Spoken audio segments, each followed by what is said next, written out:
My girlfriend gave me an ultimatum to open the relationship. I agreed, and she spent most nights with another guy. When I was hospitalized for having a stroke, she went back to sleeping with him. She gave me an ultimatum. Either we open the relationship, or it ends. That was back in March 2025. I was 28, she was 30, and I'd spent nearly 4 years believing I'd found my person. I wasn't perfect. I won't pretend I didn't make mistakes in the relationship, but I loved her. I genuinely thought we were building something real. When she brought up opening the relationship, I should have walked away. I knew in my gut that I didn't want it, that I wasn't built for sharing the person I loved. But at the time, I didn't have the self-respect to say it out loud. I was scared. Scared of losing her, of being alone, of what it might mean to give up on something I had fought so hard to build. So I nodded. I agreed. It was the first time I betrayed myself to protect a relationship that was already rotting. At first I thought maybe I could handle it, that maybe if we set boundaries and kept communicating, we could navigate it like mature adults. But that illusion unraveled fast. Within a few weeks, she was spending 5 nights a week with the other guy. Someone who didn't even want a relationship, just intimacy.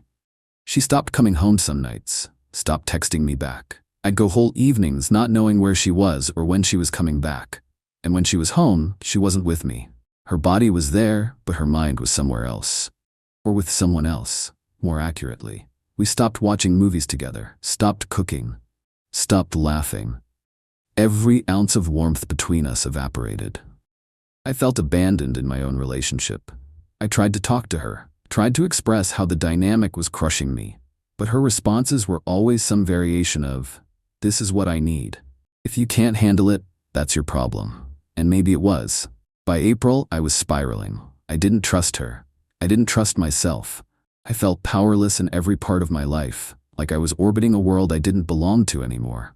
I hit a crossroads. I realized I needed to reclaim something for myself. Something stable. Something mine. So I did something I'd thought about off and on for years but never had the guts to follow through on. I met with a military recruiter. It wasn't some dramatic, impulsive move. It was calculated, quiet, a step toward a version of me that felt like he had purpose again. When I told her, she laughed at first, thought I was bluffing. But when I came home with enlistment paperwork, her whole attitude changed. Suddenly, she was attentive again, said she wanted to work on things, said she'd pause her other relationship while we tried to repair ours. That maybe, if we could heal, we could reopen the conversation about non-monogamy later. The right way this time, with rules and mutual respect. And for a little while, it worked. Or at least it felt like it did. She stayed home more. We talked, we cooked dinner again. We even went out on a date, our first real one in months. I thought we were crawling our way back. Then I had a stroke. It came out of nowhere. No warning, no buildup. Just me, collapsing one morning and waking up in a hospital bed hours later, doctors asking if I could move my fingers. She was there when I opened my eyes, crying, holding my hand, telling me she loved me. She was with me nearly every day I was hospitalized, helped me with rehab, brought me snacks and books, told my friends I'd be okay. I honestly thought the whole ordeal had brought us closer, that maybe nearly losing me had reminded her what we had. I was wrong.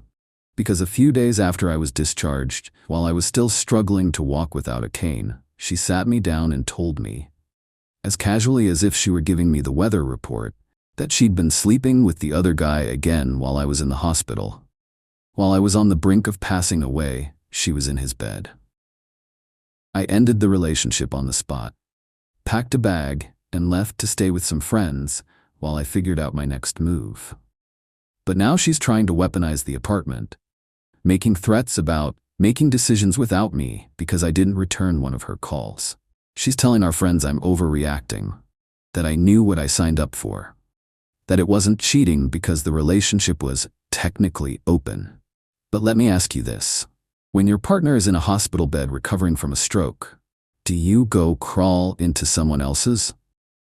Because I don't care what label you slap on the relationship, that isn't love. That isn't care. That's betrayal, and the worst part, I still love her. Update 1. I met her 4 years ago at a mutual friend's birthday party. It was one of those late summer backyard hangouts. cheap beer, folding chairs, half-burnt burgers, and people you mostly only know from group chats. I remember she showed up late, carrying a plant as a gift instead of booze. She didn't know the birthday guy all that well, but she was the type who never showed up empty-handed. She had this energy. Effortlessly social, the kind of person who could compliment your shoes and make it feel like a spiritual experience. We started talking over a bag of Doritos and didn't stop until 3 a.m. We ended up sitting in my car long after everyone else had gone home, talking about everything: childhood, fears, weird dreams. She asked questions like she actually cared. Most people listen so they can talk next. She listened just to understand. I fell fast. So did she. For the first 2 years, it was a dream. She was the kind of partner who showed up with coffee on bad days and remembered obscure things I said months ago. We had movie marathons, road trips, nights where we'd stay up till dawn playing games or just talking. I really thought I had found my forever person. We moved in together about 1.5 years in. At the time, it felt perfect. She made the place feel like home immediately. Plants on every windowsill, notes on the fridge, playlists for every occasion. We talked about marriage casually, like it was just the next logical step. But sometime after year 3, things started to shift. She started using words like growth and evolution in ways that felt like code. She began reading polyamory blogs and sending me links just for discussion. At first, I thought it was just intellectual curiosity. I mean, people talk about these things, right? You can have thoughts without acting on them. But then she started bringing it up more directly. "We've been together for a long time," she said one night while we were doing dishes. "And I feel like there's a part of me that needs to explore something different. I'm not saying I don't love you, I do. But I think I need to be open to other connections." I froze. My stomach dropped, but I didn't say what I was really thinking, which was no. What I said instead was something like, "Okay, we can talk about that." I didn't want to lose her. That was the honest truth. I thought that if I pushed back too hard, she'd see me as controlling, insecure, regressive. So I told myself, this is what love is, letting people grow, even if it hurts. She took that as a green light. Within a few weeks, she was talking about someone she'd met through a coworker. Just intimacy, she promised. Just a physical outlet, someone who knew the rules. She made it sound clinical, almost boring. Like a massage with extra steps. But I wasn't stupid. I saw the change almost immediately. She started dressing differently, checking her phone constantly, coming home late, distracted, emotionally unavailable. And worst of all, she stopped making time for us. I went from being her person to being her roommate. I'd wait for her on the couch, dinners getting cold, shows paused indefinitely. She stopped touching me, stopped asking about my day. And every time I brought it up, she deflected. "You agreed to this. You said you were okay with it. You just need to get more comfortable with non-monogamy." I tried. I swear to God, I tried. I read the books, I went on Reddit threads. I even considered going on dates myself, but I just couldn't bring myself to care about anyone else. I didn't want variety. I wanted her, the woman who used to fall asleep on my chest and squeeze my hand when we crossed the street. By February, I started spiraling. My job performance dropped. I withdrew from friends. I felt unwanted, unattractive, disposable. That's when I started seriously considering the military. It wasn't some toxic masculine fantasy. It was about control, about structure, about giving myself a path when I felt completely directionless. I didn't want to sit in that apartment every night wondering who she was with and whether she was comparing me to him. When I told her I was meeting with a recruiter, she rolled her eyes. "Come on," she said. "You're not actually doing that." So I scheduled the meeting, brought home the paperwork, and for the first time in months, I saw panic on her face. She asked if we could pause the open relationship, said she missed me, said maybe we should revisit the rules and make sure we were both getting what we needed. She cried. She told me she didn't want to lose me. I was so desperate to believe her that I let myself hope again. March was better. She stayed home more. We went on walks again. We even had intimacy a few times, and I felt like we were reconnecting. We talked about boundaries, about what an ethical, open relationship might look like if we ever revisited it. She even said she might want to close it again permanently. that maybe she'd already learned what she needed to learn. And then April. The stroke came out of nowhere. I was in the kitchen making eggs when everything just spun. I don't remember hitting the floor, just waking up in a hospital bed, hooked up to machines, doctors talking in low voices. She was there, holding my hand, telling me everything was going to be okay. For 2 weeks, she stayed by my side. She was warm, kind, attentive. It felt like we had turned a corner, like maybe life had scared her straight, like maybe we were finally going to be okay. I wanted so badly to believe it, until she told me the truth. Update 2. 3 days after I got out of the hospital, she told me the truth. We were sitting on the couch. My recovery was still in its early stages, my left side weak, my mind foggy. I'd lost weight, couldn't drive, couldn't even shower without help. I was trying not to let the humiliation eat me alive. I felt like a shell of who I was, but at least I thought I still had her. She sat down beside me like she had something important to say. She had that expression people get when they're about to confess something awful and try to make it sound like it wasn't a big deal. "I need to be honest about something," she said, not meeting my eyes. "I've been seeing him again." My brain didn't even register it at first. I blinked. "What?" She took a deep breath. "While you were in the hospital, I started seeing him again.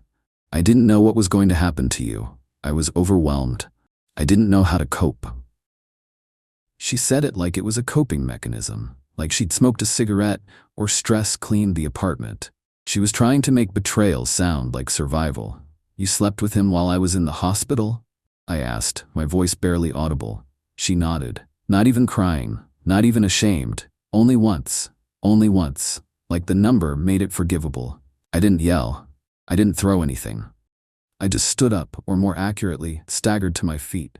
My head was spinning, partly from emotion, partly from the still lingering aftereffects of the stroke. I looked at her, and I swear for the first time in 4 years, I didn't recognize her. "You were at my bedside every day," I whispered. "And then you went and—" "It didn't mean anything," she said quickly. "It was a mistake. I panicked. I thought you might not wake up and—" "And what? You needed to get laid to cope with that?" She flinched. I grabbed my phone and my wallet, shoved a few clothes into a bag, and walked out. I didn't know where I was going. I just knew I couldn't stay there anymore. I ended up at my friend Nate's place. He and his wife took one look at me and cleared the guest room. I didn't even explain everything at first. I just said, "She cheated again," and they didn't ask for details. Over the next few days, I tried to process what had happened, but there was no logic to apply. No way to justify what she did. The person I loved, the person who promised to pause her situationship, the one who cried in my hospital room, had gone straight to someone else's bed while I was fighting to stay alive. It broke something in me. And then the threats started. The first message came the day after I stopped replying to her texts. She left me a voicemail, her voice calm and cold. "If you don't answer me soon, I'm going to make decisions about the apartment without you." Then a text. "You don't get to ignore me. We still live together. I'll handle things my way if you won't communicate." I hadn't even been gone 48 hours, and she was already pulling power plays. I responded with a simple, "Talk to my lawyer." Because yes, I'd already called one. I was still weak, still exhausted, but I wasn't about to let her bulldoze over my life again. I found a tenants' rights attorney and explained the situation. We discussed how to get my name off the lease and what my options were legally. It wasn't fast and it wasn't cheap, but it was something, a lifeline. Meanwhile, she was spinning a different narrative to our friends. That I was overreacting. That I had agreed to the open relationship. That technically she hadn't cheated because we hadn't fully closed things. That I was being dramatic and manipulative. She didn't mention the part where I'd had a stroke. She conveniently left out the timing.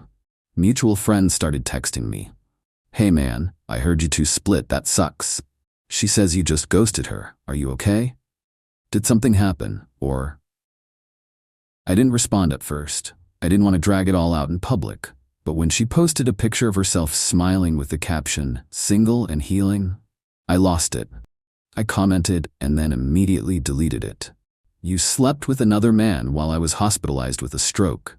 You don't get to heal from that. You're just trying to scrub your guilt in front of an audience." She screenshotted it, sent it to my phone with a text. If you keep slandering me, I'll make your life hell. My response? Too late. I blocked her number that night. I thought that would be the end of it, that she'd take the hint and move on. But she kept finding ways to get to me. Burner numbers, social DMs. Even had a friend message me on her behalf to ask if we could talk things out. The audacity. Talk things out? After everything? I was barely a month out from a stroke, sleeping on a friend's couch, spending my days on the phone with lawyers, therapists, and leasing offices, and she wanted to talk? What was there to say? The only words I had left were, "Leave me alone." But the part that hurts the most, I still miss her sometimes. Update 3. I wish I could say the moment I walked out that door, it was over, that I never looked back. But heartbreak doesn't work like that. It doesn't leave clean. It clings. Even after everything she did, part of me still woke up thinking about her. Still heard her laugh in my head when I was brushing my teeth. Still checked my phone half expecting a text from her, even though I'd blocked her. Love doesn't vanish just because it's no longer deserved. The hardest part was the quiet moments, when the chaos stopped and I was alone. I'd sit on the porch outside Nate's place with a blanket over my legs. The stroke still made me hypersensitive to cold, and just stare at the streetlights. I didn't want to talk. I didn't want music. I didn't want anything that might remind me of who I used to be. One night, Nate came out and handed me a beer. "You gotta stop haunting the damn sidewalk like a ghost," he said, sitting beside me. I gave him a weak smile. "I don't know how to stop," I said. "I feel like if I let go of this anger, there won't be anything left." He took a sip. "That's because you're waiting for closure. Isn't that normal?" "It's normal," he said, "but it's not realistic. Some people will never give you closure. You have to give it to yourself. Otherwise, you'll be living her betrayal every day, even after she's gone." He was right. And I hated that he was right. I decided to go back to therapy. I'd been before, years ago, but I hadn't gone since everything with her started unraveling. I wasn't even sure what I wanted to say when I sat down. The therapist, a calm, no-nonsense woman named Dr. Ellis, asked me what I was hoping to get from the sessions. "I want to stop being angry," I told her, "but also, I kind of don't." She nodded like she understood perfectly. "Anger's addictive," she said. "It makes you feel strong when you're at your weakest." That sentence stuck with me. I told her everything. The ultimatum, the open relationship, the nights she didn't come home, the stroke, the hospital, the final betrayal. She listened without flinching. Then she said, "You don't just need to grieve her. You need to grieve the version of you who believed in her. That man passed away the day she chose someone else while you were in a hospital bed." That hit me like a gut punch. She was right. I'd spent so much time grieving her, but I hadn't grieved me. The man who trusted too much, forgave too easily, and kept trying to build a future with someone who was tearing it apart behind his back. That weekend, I did something small but important. I gathered everything that reminded me of her, photos, old clothes, trinkets, stupid little gifts, and boxed them up, not to burn them, not to smash them in rage, just to get them out of my space. I didn't need a shrine to my own heartbreak. I left the box with Nate and asked him to store it somewhere I wouldn't see it. He didn't ask questions, just nodded and said, "Proud of you, man." Around the same time, the lease transfer came through. The lawyer finalized everything. My name was off the apartment. She now had it all to herself. The walls we painted, the couch we bought, the bed we used to share. It was hers. And I didn't feel jealous. I felt free. There was no dramatic final conversation, no last-ditch apology from her. No Hail Mary attempt to win me back. Just silence. And for the first time, I was okay with that. One evening, I stood in front of a mirror and really looked at myself. I still looked tired. Older than I should. But there was something else in my eyes. Clarity. I hadn't had that in months. I whispered out loud, "It's over." And I believed it. Update 4. It's been 2 months since I walked out of that apartment. The one we decorated together, the one we shared countless meals, arguments, and nights in. 2 months since I stopped being her boyfriend, her fallback, her emotional crutch. 2 months since I stopped pretending I was okay. I won't lie to you, the beginning was brutal. You don't spend 4 years with someone, build a life around them, tie your identity to the we instead of the me, and then just shed that like a jacket. No, it lingers. It clings to your skin and your thoughts like smoke after a fire. You can't see it, but it's in everything. The hardest part wasn't leaving her. It was leaving the version of myself who believed in her. I had to bury that man, the one who made excuses for her, who called betrayal growth, who clung to hope like it was oxygen. I loved her so much that I willingly handed her the scissors and let her cut me open, over and over again, just so I could pretend we were still connected. But what she did while I was at my most vulnerable, while I was literally recovering from a stroke, shattered any illusions I had left. And here's the part I've never said out loud. Even to my therapist, a small part of me was glad when she admitted it. Not because I wanted it to be true, but because it was the final proof I needed. The confirmation that it wasn't salvageable, that I wasn't crazy or insecure or jealous, that I wasn't the one ruining things. It was her. She looked me in the eye with no shame and admitted that while I lay in a hospital bed wondering if I'd ever walk properly again, she was in someone else's bed. There's no coming back from that. Now, I live with Nate and his wife. I'm still in recovery, physically, emotionally, financially. But each day I wake up, I feel a little more like myself again. Not the old self. That guy's gone. But a better version. One who sees red flags and doesn't just call them passion. One who no longer equates love with sacrifice. Therapy has helped a lot. I'm not the guy who rolls his eyes at self-help anymore. Now I see it for what it is. A necessary process of unlearning everything you believed about what you deserve. I've also reconnected with people I'd pushed away while I was wrapped up in her orbit. Old friends. My sister. My cousin who always hated her but never said so out loud. They've reminded me of who I was before I became a supporting character in my own relationship. Last week, I deleted our old shared photo album. That might sound insignificant, but for me, it was massive. I'd been holding on to those pictures like they were evidence of something real, something pure. But when I looked at them one last time, I saw it all differently. I saw the cracks in the smiles, the way I always leaned toward her, but she rarely leaned back. The way my eyes looked tired, not physically but emotionally, like I'd been trying too hard for too long. So I deleted them. And for the first time, I didn't cry. I didn't hesitate. I didn't tell myself, maybe one day I'll want these memories. Because I don't. I want new ones. Better ones. Honest ones. As for her, she hasn't reached out. Not since the lease transfer went through and the last of our official ties were severed. Maybe she finally realized there was nothing left to say. Or maybe she's still telling her version of the story to anyone who will listen, casting herself as the misunderstood free spirit and me as the rigid, bitter ex who couldn't handle polyamory. Let her have the last word in conversations I'll never be in. I have nothing to prove to her anymore. Or to anyone else for that matter. One of the biggest lessons I've learned through all of this is that closure isn't something someone else gives you. It's something you carve out of the rubble. It's a quiet, internal shift where you stop needing answers and start choosing peace. I've started writing again. Nothing serious, just journaling. But it helps. It reminds me that I still have a voice, that I still have something to say. And the military? I'm still thinking about it. I haven't signed anything yet, but I've taken the next steps. I want structure. I want challenge. I want something that's mine, something earned, not begged for. I've also started dating again. Slowly. Carefully. I'm not looking for love, not yet, but I'm also not afraid of it anymore. I just know now that love doesn't mean you have to bleed to prove it's real. So, where am I today? I'm not healed. I'm not over it, but I'm healing. I'm moving. I'm putting one foot in front of the other, even if some days it feels like I'm walking through mud. Some nights, I still dream about her. But when I wake up, I don't check my phone. I just breathe. I go outside. I make coffee. I live. Because she might have shattered me.